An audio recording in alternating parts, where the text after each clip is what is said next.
بسم اللہ الرحمن الرحیم۔ قرآن کریم و فرقان الحکیم اللہ تبارک و تعالیٰ کی وہ کتاب ہے جو حضور اکرم صلی اللہ علیہ وآلہ وسلم پر نازل ہوئی۔ یہ کتاب اپنے اندر سارے خزانے چھپائے بیٹھی ہے۔ اس کتاب کے اندر انسان کی مکمل زندگی جینے کا طریقہ موجود ہے۔ کس طرح سے وہ دنیا کما سکتا ہے، کس طرح سے وہ آخرت کما سکتا ہے، کس طرح سے لوگوں کے ساتھ مل جل کر زندگی گزار سکتا ہے، اور کس طرح سے انسان سے دوری۔ بہت ساری چیزیں اس قرآن کریم میں شامل ہے۔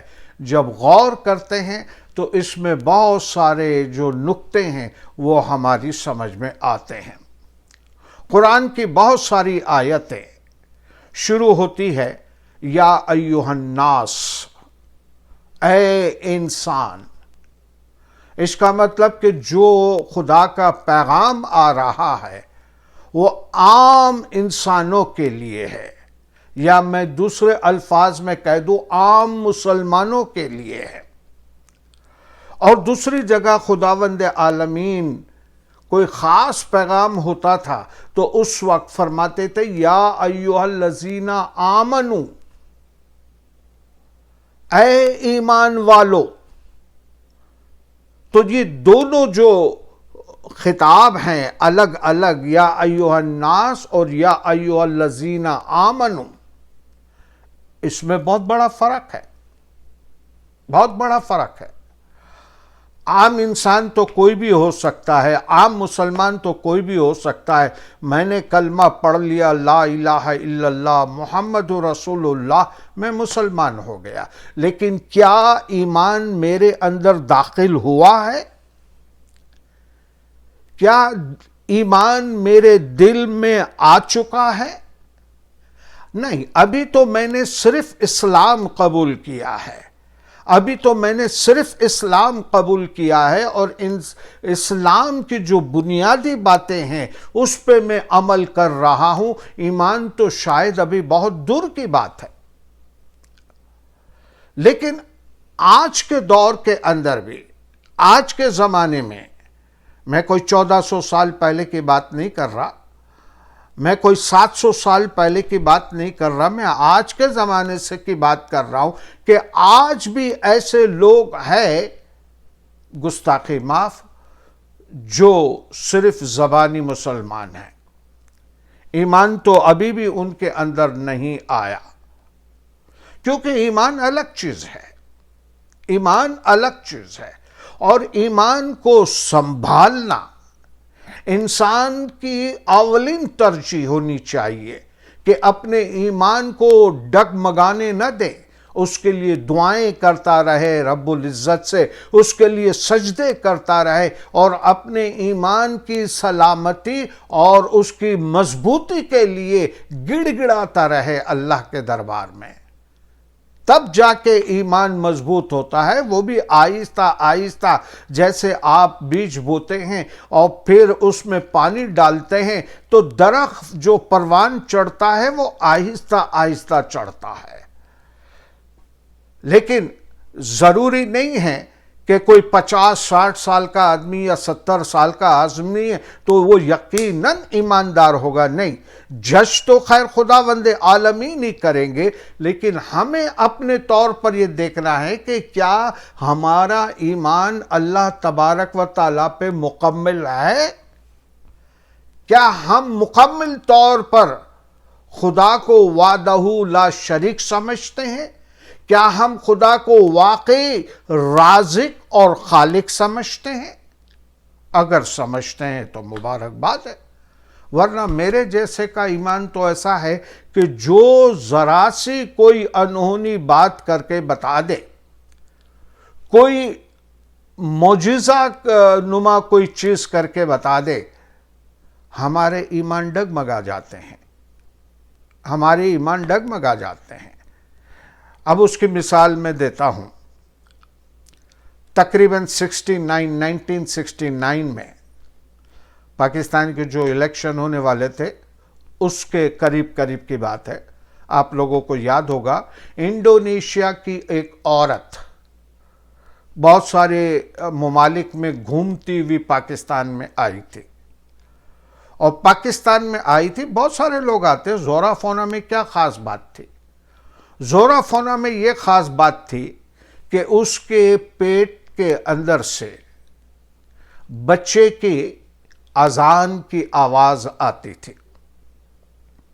بچہ اذان دے رہا ہے اس کے پیٹ میں. وہ کلیم کرنے لگی کہ امام مہدی میرے پیٹ میں ہیں، امام مہدی میرے بطن سے پیدا ہونے والے ہیں. بس پھر کیا تھا، جھوک در جھوک لوگ اس کے پیچھے جانے لگے، اور واقعی آواز آتی تھی. اس وقت کے دو بڑے عالم وہ بھی گئے اور انہوں نے بھی سنا کہ یہ اذان کی آواز آ رہی ہے. لوگوں نے یقین کیا، اور پھر تو آپ کو پتا ہے کہ بہت سارے لوگ اس کے پیچھے چلنے لگے، اس کی ساری باتوں پر عمل کرنے لگے، اور یہ یقین کر لیا کہ مہدی پیدا ہونے والے ہیں. بہرحال زورا فونا پھر واپس انڈونیشیا گئی. انڈونیشیا میں کسٹمز کے دوران کسٹم والوں کو کچھ شک ہوا کہ سم تھنگ رانگ، اور کہتے ہیں کہ پھر جب اس کا پورا چیک اپ کیا گیا تو پتہ چلا کہ اس نے اپنے پیٹ میں ایک چھوٹا سا ریڈیو ٹرانزسٹر ٹیپ ریکارڈر وہ اندر ڈلایا ہوا تھا پیٹ میں، اور وہاں پہ کیسٹ بجتی تھی، اذان کی آواز آتی تھی. پکڑی گئی. لیکن سوچنے کی بات ہے کہ کتنے سارے لوگوں نے یہ یقین کر لیا کہ امام مہدی پیدا ہونے والے ہیں. یہ عورت بڑی عظیم عورت ہے، یہ پاکیزہ خاتون ہے، تو اس کے پیچھے چل پڑے بہت سارے لوگ. تو آج میں سوچتا ہوں، خدا کی پناہ، آج میں سوچتا ہوں کہ جب کانا دجال آئے گا اور جس کے ہاتھ میں اتنی ساری قوت ہوگی کہ وہ اپنی مرضی سے ہوا کا رخ بدل سکے گا، اس کو جو مانے گا اس کو رزق ملے گا، جو نہیں مانے گا اس کی گردنیں اڑا دی جائے گی. اور اس کو ماننے کے لیے جوک در جوک جائیں گے. تو وہ کانا دجال جب آئے گا، اگر میرا جیسا آدمی ہو تو اس کا ایمان کیسا ہوگا؟ پھر سنبھالنا کتنا مشکل ہوگا. خوف اور ڈر کے مارے ہی ہم اس کو خدا ماننے لگیں گے، ہم بڑی طاقت ماننے لگیں گے خوف اور ڈر کی وجہ سے.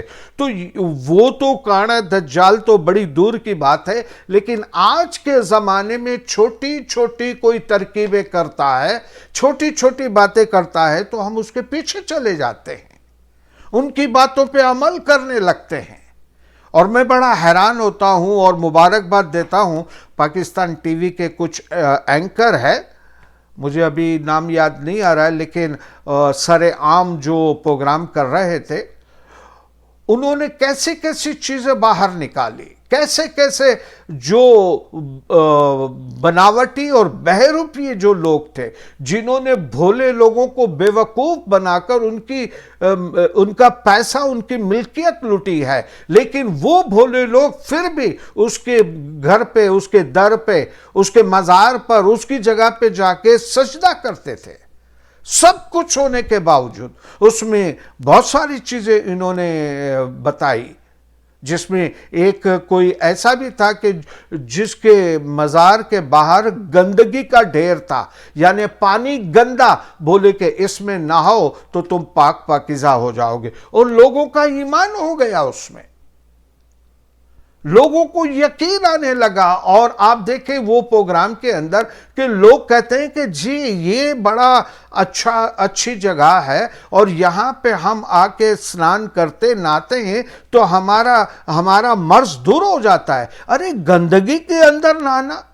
خدا تو فرماتا ہے کہ صفائی ایمان کا نصف حصہ یعنی نصف ایمان ہے، صفائی، اور گندگی کے اندر نہارا ایک آدمی کے کہنے پر تو اپنے ایمان کو سنبھالنا بڑا مشکل ہے، بڑا مشکل ہے۔ اس لیے میں نے یہ سوچا کہ یہ تھوڑی سی کہانیاں آپ کو میں سناؤں اور بتاؤں کہ اس دنیا کے اندر بہت سارے بہروپیے آئیں گے، الگ الگ شکل و صورت کے لوگ آئیں گے، الگ الگ معجزات کرتے ہوئے نظر آئیں گے، لیکن خدا را اپنے ایمان کی حفاظت کیجئے، خدا کے دربار میں گر گڑائیے اور روزانہ دعا مانگیے کہ اللہ ہمارا ایمان سلامت رکھ۔